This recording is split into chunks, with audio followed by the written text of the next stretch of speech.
Onion dosa, dosa పిండి, ఎర్రగడ్డలు 2 గడ్డలు కట్ చేసినవి, 4 పచ్చిమిర్చి, తగినంత కొత్తిమీర సొప్పు, ఇవన్నీ కలిపి ఈ మిశ్రమాన్ని రెడీ చేసాము. వేడి పెనం మీద 2 కప్పులు పిండి వేసాము.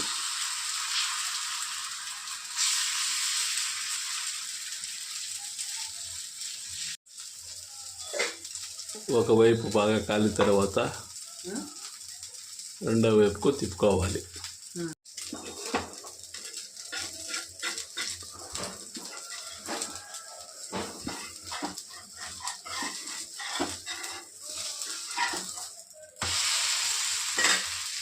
రెండో వైపు కాలుతుంది, కాసింత నూనె వేసుకోండి.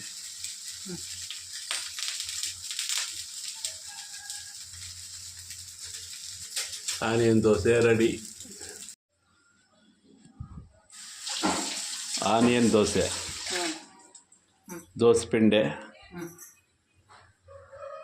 ఎర్రగడ్డలు 2 గడ్డలు కట్ చేసినవి, 4 పచ్చిమిర్చి, తగినంత కొత్తిమీర సొప్పు,